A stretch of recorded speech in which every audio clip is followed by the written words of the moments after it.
Hello, hello, hello. Welcome back to the Spontaneous Brilliance Podcast. I am going to talk today about a subject that I've been just getting a bunch of questions about. And the questions are coming in a lot of different variations, but they're all reflecting on one particular topic. And that is, what does it mean to be 100% responsible for our lives? What does it mean when I say that we are 100% responsible? So remember that an important factor is I put that hyphen in there. Response-able. It is about our response. And we have difficulties right now in the world, globally, locally, nationally, in our relationships with lots of folks. And when we hit these challenges, we start thinking, how am I responsible for this? But that's thinking of responsible as the same as blame or shame. And that is not the circumstance that we are in. We are not in a world, we are not in an experience where we're kind of tricked and caught off guard by doing something that was not an appropriate choice. And then boom, the world changes and gets bad and it's all our fault, right? There is no fault or blame. There's just the responsibility, meaning our ability to respond to it and choose how we respond to it. But also, responsibility is about owning it, not blaming yourself for it, but owning it. Because remember, in this 24/7 improv on the great stage of life, we are in an improvisation 24/7 where our best performance comes from offering and accepting and not blocking. So when I say own it, I mean accept, acknowledge, deal with it. Okay? That's what we mean by own it. So let's talk about a few things. I think I have probably, we'll see when I get going, but I'm thinking that there are probably like 5 things that we're going to talk about in terms of different things that you need to own in this process. Okay? So number 1, in taking 100% responsibility, the number 1 thing to own, if you will, is own the circumstance. Accept that it is something that is coming in as and through you, whatever you are bringing to this circumstance. It means that whatever is happening in this time, in this space, if you are here, it's because you chose to be here. Now, I don't mean you, the egoic self. I mean your soulful self. Remember, you're a spiritual being having a human experience. You cast yourself in this production at this time on the great stage of life. You came in to experience this. You cast yourself in this play on the great stage of life. Nobody did it to you. You did it for you so that you could experience this as the self, as the character that you came here to play. This part of you that is pure source energy squished a little bit of itself into this role, and you are here to play and explore and experience and have a glorious time. Now, sometimes that playing and exploring and experiencing feels like it's gonna suck because the circumstance looks like it's not easy to be exploring and energized and having a happy time. But there is a choice that you have for how you respond, okay? How you respond, that's the other part of responsibility. That's why I put the hyphen in there. It's not just about owning the circumstance, but it's about how you respond to the circumstance. So the second thing that I would ask you to own is own your choice, own your attitude, right? Because when we say in Spontaneous Brilliance Land that your talent lies within your choice, basically what we're saying by using that Stella Adler quote, your talent lies within your choice, we're saying the quality of your experience lies within how you choose to approach it. How do you have a glorious time when time seems to be one of great turmoil? This time right here, right now, seems very tumultuous. Lots of turmoil, lots of fear. You've got to decide. You've got to choose your attitude. You can't choose the circumstance, right? You already did that. You already got birthed in. You're here. Welcome to the world, okay? This is where we are at this moment. The circumstance is what it is, right? You've owned the circumstance. You've gone, this is my is. This is where I am in this moment. And now the first step is to choose your attitude about it, because the quality of your experiencing of that moment, the quality of the experience, that choice belongs to you. It's the difference between a task and an adventure. It's the difference between I have to do this and I get to do this. It's the difference between climbing and ascension, right?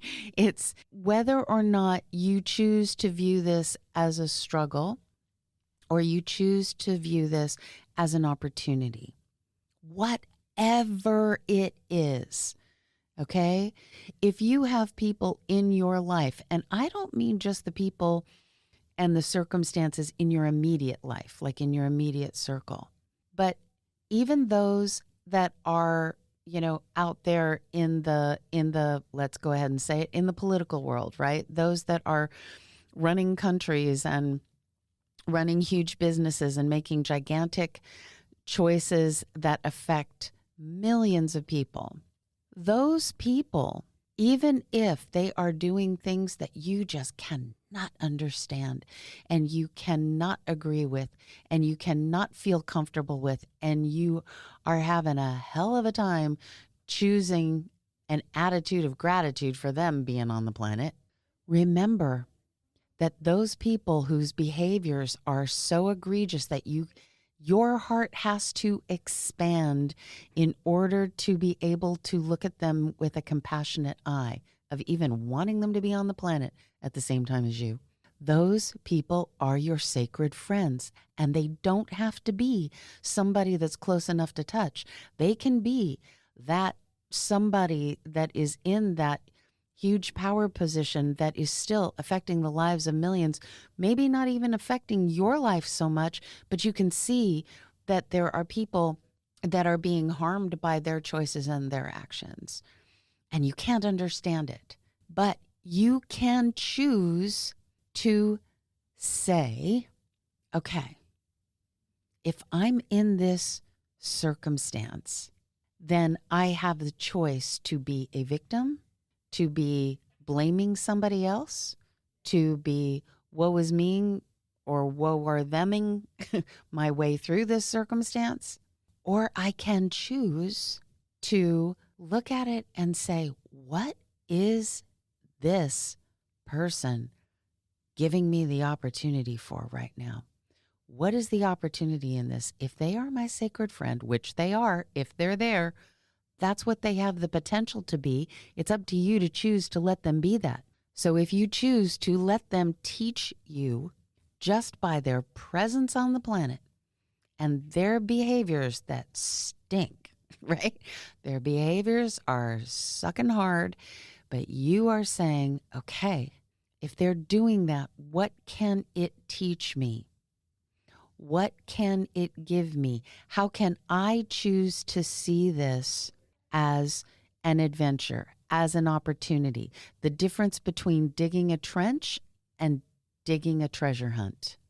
Everything is potentially a gift if you choose to receive it as that. So again, it's about accepting. There is offering, there is accepting, and there is blocking.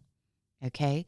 Accepting does not mean acquiescing. It does not mean laying down and letting them mow right over the top of you and just saying whatever they're doing is okay. That is not accepting in this context. That is giving it away. But you have all of the power to choose. That is how you have 100% responsibility. You have all of the power in this circumstance to approach it as you choose. And then comes the next ownership, okay? The next ownership is own what you're offering. What are you offering? Because it's not just a process of accepting. That's over accepting. That's a stinky improv. That's not working, right?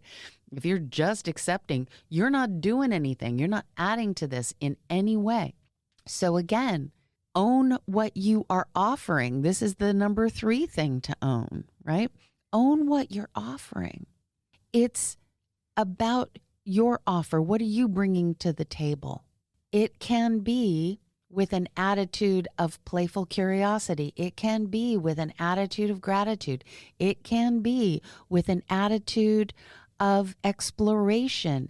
It can be with an attitude of love. Please let it be with an attitude of love, right? Remember, find the love. If you can't figure out what they that are your sacred friends love, then figure out what you love enough to make you offer into this circumstance. It's about finding what you are doing. It's about a growth process. We are here in this life that we chose. So we are 100% owning that we're here on purpose, both meanings of that word. Remember, intentionally, on purpose, intentionally, and on purpose, in alignment with a sacred purpose, in alignment with something we came here to offer. Lots and lots of somethings we came here to offer. We came here to play in this tennis match of back and forth, offering and accepting. And if you're just accepting and or blocking, and you're considering your blocking as your offer, I don't like that, I don't like that, I don't like that, I don't like that. I don't like them, so I'm not going to vote at all because nobody's good. Or I don't like that, so I'm not going out of my house, or I'm never going to talk to them again, or whatever it is, right? That's not an offer. That's a block. It might be a very self-protective block that feels like a positive. But remember, just because you acknowledge that something is negative or abusive or bad or harmful, that's the accepting piece.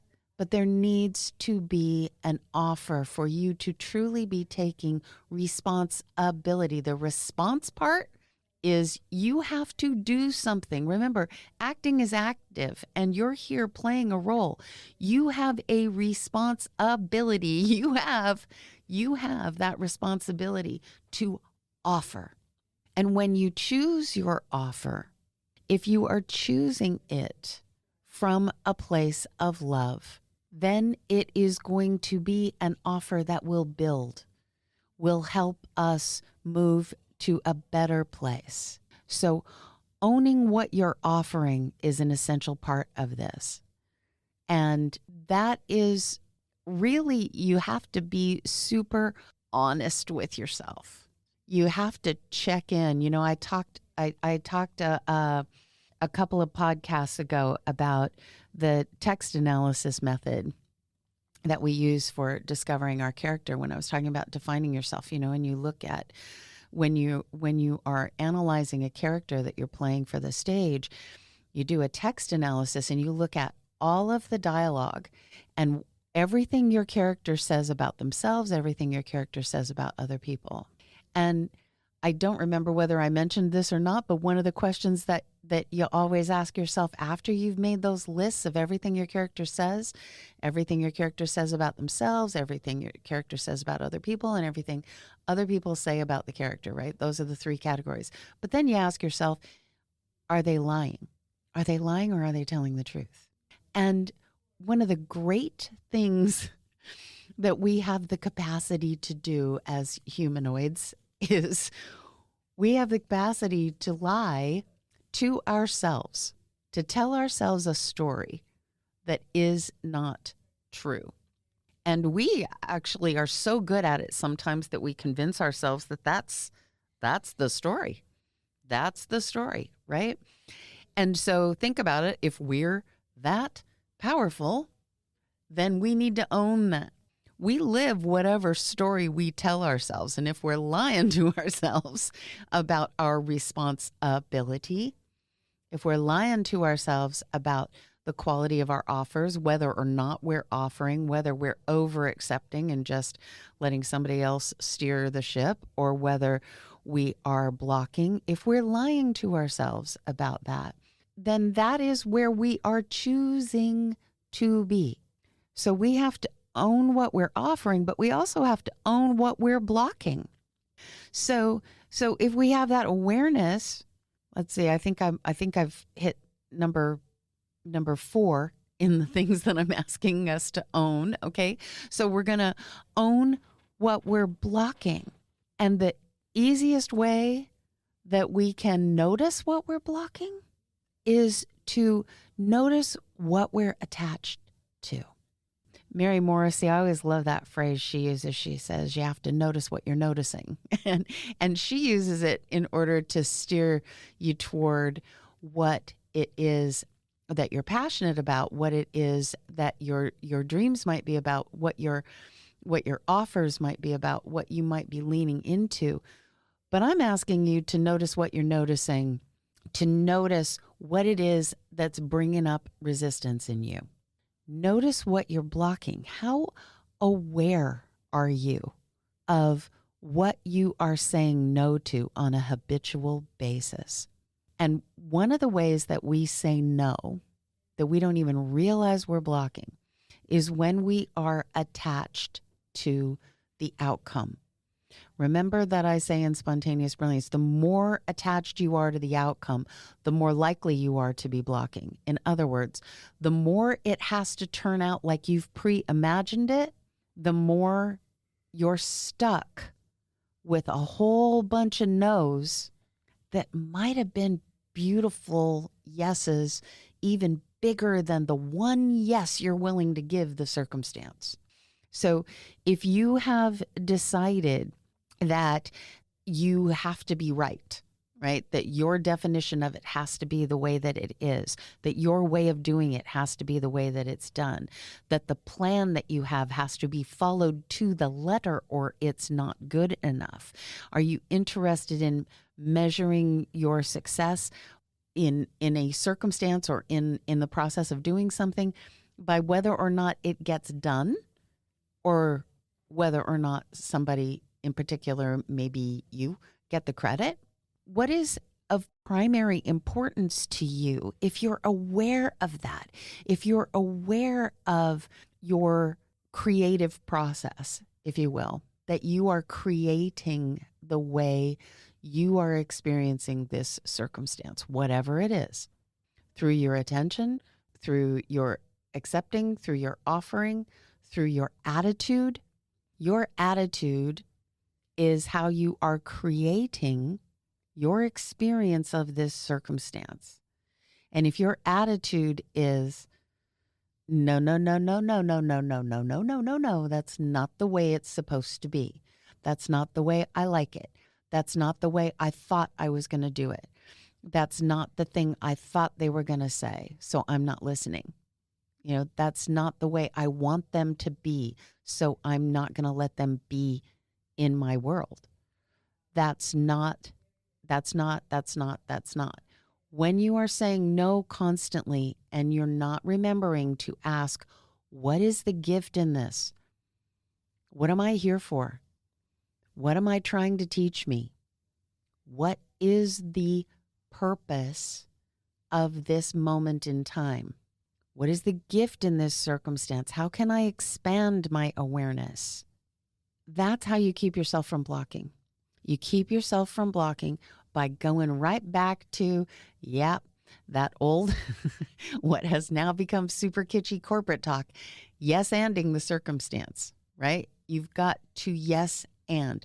Yes, and not literally saying yes, but accepting that moment, that circumstance, that person, that thing, that whatever, that thought that you have, and then saying, and that's where the offer comes in.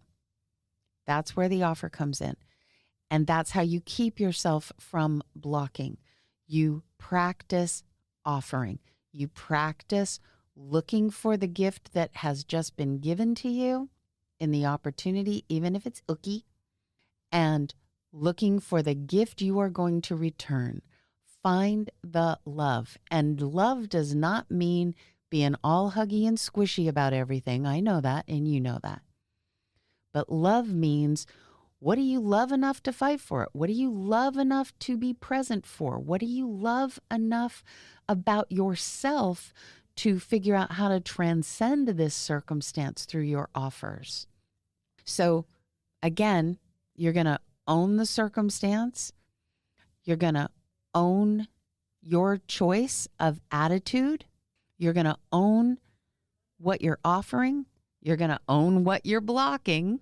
And the last thing I want to ask you to own is to own who you are.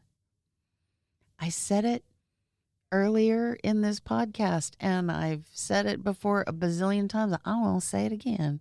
You are a spiritual being having a human experience. It is important that you experience yourself as the part of yourself that is pure source energy, that is that divine spark that I said earlier squished a little bit of itself into this character that you are playing on the great stage of life. You need to stop identifying as someone that is being done to. If you put your attention on identifying, go back to the podcast of defining yourself, right? If you go back to defining yourself, to knowing who you are, who are you? You are your two selves. You are the egoic self, the personality, the protective personality that is here living as this egoic person here. We have characteristics, we know who we are, we know what we're doing. But how often do you think of yourself? Do you own the fact that you are pure source energy, that you are a spark of the divine that knows better than anything we can come up with in our conscious mind? That aspect of you, that true essential essence of you, is constantly and instantly available to you. It's who's actually in charge. So if you own who and what you truly are, and you respond to your life as that, then you easily and beautifully and gloriously and with lots and lots of fun, then you really take 100% responsibility for your life, because there is nothing that you do not have the ability to respond to in a beautiful, glorious, blessing-filled way, because that's who you are. I have a whole section of the book, Spontaneous Brilliance, where I talk about uniting your two selves, and I think I did a podcast on it, but the idea of actually making that connection is so profound. It is so important to remind yourself daily, moment to moment, whatever it takes. You are pure source energy. You are right now what you aspire to. Everything that is within your grasp. Everything that is within your awareness. Everything that is, was, or shall be is not really existing in space and time, right? That's a construct that we have here for the benefit of this experience. Everything is available to you. Own that. Take responsibility for that. Own that. You are a brilliant, amazing, exceptional, really unique, beautiful human expression of the divine. Because nothing is that isn't that. Everything is an expression of source. Most particularly in this moment, you. Okay? So responsibility is about your attitude toward it. It's about your faith in it. It's about your deep expectation that you own this moment, that you are here on purpose. So what do you want? What do you want this moment to be? What do you want to feel? What do you want your attitude to be? Choose it. Then have faith in it. And remember, faith is active. Faith is not the same as belief. Belief is just a thought that you keep repeating until it's a habit. It's a habit of mind. That's it. That's all it is. It's a mental habit. That's your belief. But faith is the deep belief that you are willing to take action on. Okay? Because we have an act of faith. So when you take responsibility for the moment, that means that you are stepping out in faith in that moment. Whether it's stepping out of bed and putting your foot on the floor and knowing that the floor is going to be there, or it is stepping out and creating a new career or a new relationship, or making a choice to do whatever, to go on that treasure hunt, to see a difficult situation as not just hard and impossible and something somebody is doing to you, because it's none of those things. Well, it might be hard. Okay. But if you dwell on the hard, you're never going to have the experience of the celebration of succeeding in the hard. I mean, yeah. What's that line from A League of Our Own? Of course it's hard.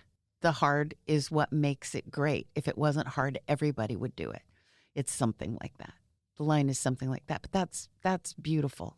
Of course it's hard. Remember that we embrace the obstacles. We embrace the obstacles as actors here on the great stage of life, because the obstacles are where the magic is. As you overcome the obstacles, as you choose your attitude toward the obstacle, as you take responsibility and embrace that obstacle, that is how you succeed. That is how you create. That is how you find the magic. So I'm going to just repeat a few of these things for you again, just real quickly. Remember that 100% responsibility does not mean blame or shame. It means owning it and choosing how you respond. So you're going to own the circumstance. You're going to own your choice or your attitude. You're going to own what you're offering. You're going to own what you're blocking. And you're going to own who you are. You're going to be honest with yourself. And I'm going to leave you with 2 quotes. The first one is Wallace Wattles. And if you've never read any Wallace Wattles, I'm not sure when he was writing his books and recording his whatever they were. I think they were radio programs or record albums. But Wallace Wattles is an interesting guy to look at. The very best thing you can do for the whole world is to make the most of yourself. I love that Wallace Wattles quote. The very best thing you can do for the whole world is to make the most of yourself. So there you go. That's one responsibility. And then this second quote here, I've said it to you so many times. It is my favorite, perhaps, Joseph Campbell quote. The privilege of a lifetime is being who you are. Yeah. So own it. Take responsibility for who you truly are. And have a beautiful, glorious, blessing-filled week until I talk to you again. Take care. The Spontaneous Brilliance Podcast is brought to you by Miracle Communications Group. Our producer is Michelle Oneida. Sound engineer is Corey Michaels at Corey Michaels Productions. Music is composed by Rex Miller. And I'm your host, Sandra Kavanaugh. You can learn more about me and all things Spontaneous Brilliance at sandrakavanaugh.com or spontaneousbrilliance.com.